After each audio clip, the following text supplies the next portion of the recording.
बिस्मिल्लाहिर्रहमानिर्रहीम। अस्सलाम वालेकुम नाज़रीन, आप देख रहे हैं राय साकिब डिजिटल मीडिया। नाज़रीन, आई होप आप लोग का वीकेंड अच्छा जा रहा होगा। लेकिन इसी वीकेंड के अंदर हमारे एक रिपोर्टर हैं, उनका वीकेंड और उनके करियर को ब्लॉट करने की कैसे कोशिश की गई है, मैं वो तफसील आपके सामने रख दूं। नवाज शरीफ साहब की वापसी, वो तफसील सामने रख दूं। वो एक वीलॉग पहले का मेरा आप देखेंगे तो आपको उसमें भी काफ़ी सारी डिटेल्स मिल जाएंगी, लेकिन कुछ नई डेवलपमेंट्स हैं, वो भी इस वीलॉग में आपके सामने रख देता हूँ। शाहिद असलम साहब एक रिपोर्टर हैं जी, हमारे लाहौर के निजी न्यूज़ चैनल में काम करते हैं। माजी में भी एक बड़े अखबार और उसके लिए काम करते रहे, दुनिया न्यूज़ के लिए उनके लिए काम करते रहे। FIA की बीट करते हैं, BBC के लिए फ्रीलांस कर रहे थे, वो न्यूज़ के रिपोर्टर हैं और बड़े अच्छे आदमी हैं। जो मुझे उनके कलीग से पता चला है कि बड़े क्रेडिबल रिपोर्टर हैं, खबर को अंदर से घसीट कर निकाल कर लेके आने वाले आदमी हैं। रिपोर्टर्स की भी कैटेगरीज होती हैं कि एक रिपोर्टर होता है कि जो मेहनत करके खबर निकाल के लेके आता है। शाहिद साहब मुझे बताया गया जो उनके कलीग्स की जानिब से, उनके दोस्तों की जानिब से, क्योंकि शाहिद साहब ने मैंने कभी इकट्ठे काम नहीं किया, मैं ज़ाती तौर पर नहीं जानता, लेकिन उनके बोल भी उसके दुनिया में उसके दोस्तों से मैंने फ़ोन पे भी रब्ता किया है सबसे, तो वो जो इन्फॉर्मेशन इकट्ठी की है वो आप तक पहुंचा देता हूँ। शाहिद साहब का जुर्म जनरल बाजवा और जनरल बाजवा का नाम लेना था। मुझे बड़े अफसोस के साथ ये चीज़ आपको बताना पड़ रही है, जो मुझे अभी तक इन्फॉर्मेशन मिली है। 2-3 साल पहले आपको पता है पापा जॉन्स वाला स्कैंडल आया था आसिफ नसीम बाजवा साहब का। ये मतलब शाहिद साहब के पीछे बाजवा साहब थे या उनकी कंप्लेंट्स थी जिनके ऊपर बाजवा साहब को रगड़ा दिया जा रहा है। आसिफ नसीम बाजवा साहब वाली स्टोरी शाहिद असलम साहब ने ब्रेक की थी कि जी पापा जॉन्स के शेयर्स पाकिस्तान के अंदर जनरल आसिफ नसीम बाजवा, वो आपको पता है आज एक बड़ी लंबी चौड़ी स्टोरी चली थी।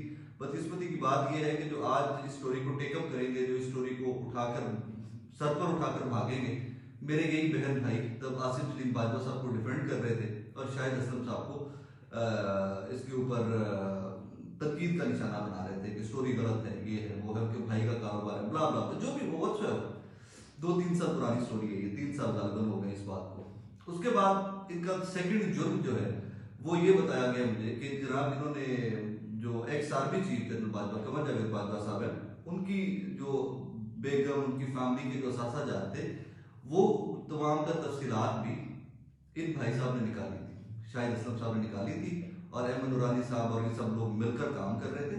इसमें बहुत सारी स्टोरीज होती है इस तरह की, अपनी औकात के हिसाब से तमाम रिपोर्टर्स हम लोग सब मिलकर काम कर रहे होते हैं कि मुझे अगर कोई शो भी करना है तो मैं उस बीट रिपोर्टर को रिक्वेस्ट करता हूँ कि भाई मुझे ये इन्फॉर्मेशन चाहिए, क्योंकि बीट रिपोर्टर ने डेली आना जाना होता है दफातर के अंदर, उन लोगों से डेली का इनका रब्ता होता है, बल्कि 24 घंटे का रब्ता होता है।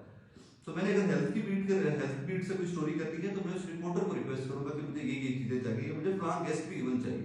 इसी तरह शायद असलम साहब की बीट इस तरह की थी, तो ये वो सारी इन्फॉर्मेशन निकालना इनके लिए बेहतर होता, ईजी होता था, क्योंकि इनके रवाबित होते थे उन अफसरान से और दैट। सो शायद असलम साहब की स्टोरी के ऊपर जहां पर पूरा मुल्क काम किया था या पूरा मुल्क जाग उठा था कि की हो रहा साढ़े मुल्क के, वहीं पर जहाँ इंक्वायरीज की जानी चाहिए थी, जहां पर रियासती गवाह बनाया जाना चाहिए था शाहिद असलम साहब को कि भाईजान ये आपने स्टोरी की, आप इसमें इन्वेस्टिगेट करते रहे आप लोग, तो इसमें हमारी मदद करें, वही उल्टा शाहिद असलम साहब को उठा दिया गया। अब आप उससे क्या इन्वेस्टिगेट करेंगे शायद से कि तुम्हें स्टोरी दी किसने? मतलब एक कागजी चीज है जो डॉक्यूमेंटेड है, जो कागजों के अंदर है, उसमें आप सवाल कैसे उठा सकते हैं? या तो आसिफ नसीम बाजवा साहब स्टोरी को झुठला देते, जनरल कमर जावेद बाजवा साहब स्टोरी को झुठला देते, कोर्ट में चले जाते कि यार डेफामेशन पे ले जाते, कि हत्या की इज्जत पे ले जाते, भाई कहते कि हमारा गलत काम इस्तेमाल किया गया, स्टोरी गलत है, हमारे एहसास है ही नहीं कि आप उस तरफ लेके जाते हैं, आप उल्टा FIA वाले उठा के लेके जा रहे हैं। और मजे की बात ये कि दोनों जनरल साहिबान रिटायर्ड जनरल साहिबान हैं। सो इसमें आगे मुझे इस यहाँ पर एक चीज मैं मेंशन करना चाहूंगा कि सैल्यूट सियासतदानों को कि हम रिपोर्टर से, हम जर्नलिस्ट से बहुत बड़ी बड़ी गलतियां भी हो जाती है खबर देते हुए, गलत खबरें भी चली जाती हैं, जो बाद में पता चलता है, एहसास होता है कि खबर का एंगल ये नहीं था, हमने ये खबर का एंगल दे दिया। उसके ऊपर सियासतदान बेचारे बर्दाश्त कर जाते हैं और हम बड़ी बड़ी जाती खबरें भी दे जाते हैं, जो कि मैं अब उस चीज से निकल गया हूँ, उस बात के बहुत खिलाफ कि जाती खबर किसी सियासतदान की किसी शख्स की नहीं दी जानी चाहिए, मेरी हो आपकी हो, किसी की नहीं दी जानी चाहिए। यहाँ पर सियासतदान बेचारे इतनी बड़ी बड़ी खबरों के ऊपर चुप कर जाते हैं, फोन कर लेते हैं कि यार ये नहीं था, ये बात थी, और वो फोन के ऊपर ही हम लोग मामला हैंडल कर लेते हैं। लेकिन ये 3 साल पुरानी खबर के ऊपर, और ये भी बाजवा साहब के जो रिसेंट बाजवा साहब हैं उनके एहसास निकालने के ऊपर, डिटेल्स निकालने के ऊपर शाहिद असलम साहब को रगड़ा दिया जा रहा है FIA की जानिब से। आज जिस्मानी रिमांड के लिए पेश कर दिया जाएगा और मुझे समझ नहीं आ रहा कि इन्वेस्टिगेटर से क्या करेंगे कि क्या ये इन्वेस्टिगेट ये करेंगे कि जो तुमने तफसीलात दी थी वो डॉक्यूमेंट्स गलत थे, वो डॉक्यूमेंट्स तुमने जाली बनाकर दिए थे। तो भाईजान यहाँ पर तफसील जो आई थी सामने, जो खबर सामने आई थी, उसके ऊपर आपको इन्वेस्टिगेट करना चाहिए कि क्या जो असासाजात शाहिद असलम साहब की खबरों ने शो किए वो बने कैसे हैं, वो आए कहां से हैं, वो general Bajwa and general Bajwa के अकाउंटों में कहां तक, उनकी फैमिली के अकाउंटों में कहां तक आ गए। आपको इस चीज की इन्वेस्टिगेशन करनी चाहिए एफआईए को, इसकी नहीं इन्वेस्टिगेशन करनी चाहिए कि शाहिद असलम का कसूर ये है कि इसने खबर दी थी, इसने वो डॉक्यूमेंट्स अंदर से निकाल लिए थे। बहरहाल ये तो हो गया शाहिद असलम साहब वाला मामला। शाहिद साहब आपने परेशान नहीं होना इंशाल्लाह। हालात मुख्तलिफ जरूर होते हैं, हालात मुश्किल जरूर होते हैं, लेकिन आपकी कम्युनिटी आपके साथ खड़ी होगी इंशाल्लाह। किस चीज के ऊपर और खड़ा हो आपका भाई आपके साथ खड़ा होगा इंशाल्लाह, आपको नजर आएगा। अब मैं आगे आता हूँ। नवाज शरीफ साहब, मैंने इससे पहले कई वीलॉग्स में एक खबर बार बार दी आप लोगों को कि नवाज शरीफ साहब के साथ प्रॉमिस किया गया था या उनको सब्ज बाग दिखाया गया था कि भाईजान हम पंजाब आपको वापस देंगे।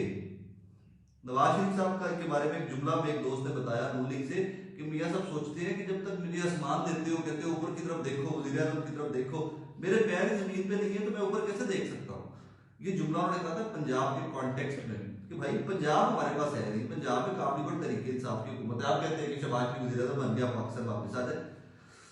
पिछली स्टैब्लिशमेंट की बात करो, पिछले ग्रुप की बात करो, जनरल बाजवा साहब के बारे में मामला कहा जाता था, किस तरह की कोई आस उम्मीद लगाई गई है एक दूसरे को कि आप वापस आ जाए तो आपके केसेस भी खत्म हो जाएंगे वक्त के साथ साथ, और आप वापस आए कैंपेन करें। और लेवल प्लेइंग फील्ड के ऊपर आपको याद है एक लेवल प्लेइंग फील्ड के ऊपर एक कैंपेन चलाई गई थी कि ये नवाज शरीफ को लेवल प्लेइंग फील्ड मिलनी चाहिए। तो लेवल प्लेइंग फील्ड के दो एस्पेक्ट थे, एक तो डिस्क्वालीफाई करें इमरान खान को भी, और दूसरा या फिर नवाज शरीफ के केसेस सारे खत्म किए जाए। ये मतलब होता था लेवल प्लेइंग फील्ड का। दैट टाइम जो बयानिया बनाया गया था, जो अच्छा खासा नैरेटिव बनाने की कोशिश की गई थी, उसका मतलब ये होता था। बहरहाल नवाज शरीफ साहब ने ताज़ा तरीन इतलाक ये है उनकी पार्टी जराए से कि नवाज शरीफ साहब ने तोता जवाब दे दिया और कि भाई मैं नहीं ले आ रहा वापस, जो अंदाजे कर लो मैं वापस नहीं ले। मतलब उतने लोग खींच रहे पीछे से आपको पकड़ के। ये मुझे तो वो दिन याद आते हैं जब बच्चों को स्कूल बचपन में भेजना होता है ना, तो बच्चे कहते जो मर्जी करो, असि स्कूले नहीं जाना, माँ प्यो खींच रहे हैं, खींच रहे बस्ता फड़ के दाल टोट रहे, मैं स्कूले नहीं जाना। तो नवाज शरीफ साहब ने कहते हैं कि मैं स्कूले नहीं जाना, मैं पाकिस्तान वापस नहीं होना, ਤੁਹਾਡੇ ਕੋਲ जो दस कर लो, पार्टी का बड़ा गर्क अगे हो गया। शहबाज शरीफ साहब ने जो 7-8 महीने जो करना सी परफॉर्म उन्होंने कमाल कर देता है। सो मैं वापस नहीं आ रहा, मैं इस उम्र के हिस्से आ गया वा, रिटायरमेंट की लाइफ गुजार रहा, लंदन हाइड पार्क वॉक करना वा, चिल करना, सुकून कर रहे हैं, मैं पाकिस्तान वापस नहीं होना। और फिर ये कहते हैं कि इमरान खान को सियासत नहीं आती। इमेजिन कीजिए कि यही पंजाब अगर नून लीग के पास वापस चला गया होता और आपको लगता है कि मियां मोहम्मद नवाज शरीफ साहब जो है वो एक सेकंड भी वहां पर लंदन में रुकते, अगली फ्लाइट से मियां साहब ने अपनी फ्लाइट अपनी चार्टर प्लेन लड़ा थी तो, और मियां साहब ने मरियम बीबी के साथ वापस आ जाना था। लेकिन एट दिस मोमेंट इसका एक एंगल और भी, और वो एंगल ये है कि हो सकता है मियां साहब अपने वर्कर का मूड बना रहे हो, जरा चार्ज कर रहे हो कि मियां साहब नहीं आ रहे, और आगे से वर्कर जरा चार्ज होकर जल्द से जुलूसों में डिस्कस हो कि मियां साहब आ जाओ। वो एक अक्सर वो मरियम बीबी भी ट्विटर पे लिखते हैं पिछा मोड़ में ढोला तेरी लोड पै गई, तो फिर वर्कर को जरा चार्ज किया जाए कि पिछा मोड़ में मियां तेरी लोड पै गई, तो उसको चार्ज करने के लिए भी ये बयानिया शायद बनाया जा सकता है कि मियां साहब नहीं आ रहे। और मीनवाइल जरा मामला ठीक हो जाए, गर्मी आ जाए सियासत के अंदर थोड़ी सी, जो कि आ चुकी है, तो उसके बाद मियां साहब एडवांस इनकलाब समेत लंदन से पाकिस्तान तशरीफ ले और फिर वो जल्द से जुलूसों में एंटी स्टैब्लिशमेंट बयानिया लेकर चलेंगे। और इस दफा का एंटी स्टैब्लिशमेंट बयानिया जनरल बाजवा को लेकर नहीं होगा, वो जनरल बाजवा एंड को लेकर होगा कि इन लोगों ने इमरान खान को मुसल्लत किया और इनके मुसल्लत करने के नतीजे में पाकिस्तान जहां खड़ा है वहां खड़ा है, हम तो ठीक करने आए थे। ये बयानिया, इस किस्म का इनकलाब का बयानिया नवाज शरीफ साहब लेकर आएंगे। तो मेरा कहने का मतलब ये है कि जनरल बाजवा इमरान खान हो या नवाज शरीफ साहब हो, ये गुमनामी की जिंदगी नहीं गुजार सकेंगे। वो मैं तब लिख के दे रहा हूँ, आज नोट डाउन कर लीजिए कि जब भी नून लीग कैंपेन स्टार्ट करेगी तो वो हैंडलर्स की बात करेगी, क्योंकि लाने वालों ने इमरान खान को फलां बंदा लेके आया था जिनसे मतलब फटा इमरान खान का के खिलाफ खुल के एक दूसरे के बारे में बयानबाजी हो रही है, सियासी बयानबाजी हो रही है, उन्हीं के ऊपर रखकर मियां नवाज शरीफ साहब और नून लीग प्ले अराउंड करेगी कि इनको फलां लेके आया था और उसके लाने की वजह से इकॉनमी तबाह हुई है। ये क्यों नहीं बताएगा कि कितने बिलियन डॉलर रिजर्व्स पड़े हुए थे, एक्सपोर्ट्स क्या थी, ग्रोथ रेट क्या था, क्या आपको कोई पता नहीं बताएगा, क्योंकि नंबर्स पाकिस्तानी जानने ही नहीं चाहते। पाकिस्तान बस जो सामने दिखता है वही बिकता है। तो मेरी जाती राय ये है कि ये इस एंगल के ऊपर भी काम कर रही होगी नून लीग के भाईजान पहले जरा माहौल बनाओ, पहले मियां साहब को वेलकम कर दी, नारे नूरे लवाड़ दी, दिल से जुलूस कराण दी, पहले एक बार नीड तो फील हो ना, वर्कर को फील हो कि हमें मियां नवाज शरीफ की नीड है, हमें जरूरत है। जब तक वो नहीं आते पार्टी का बड़ा गर्क हो गया होगा। इसकी दो एंगल वही मैंने आपको पहले बता दिए कि एक तो इमरान खान और दूसरा ये कि आने से पहले पहले थोड़ी सी गेमा गेमी बना दी जाए। और नंबर 3 इसका एक और मलबा ये भी है कि बच्चों की सियासत है, आगे से नेक्स्ट जनरेशन की सियासत है, औलादों की सियासत है।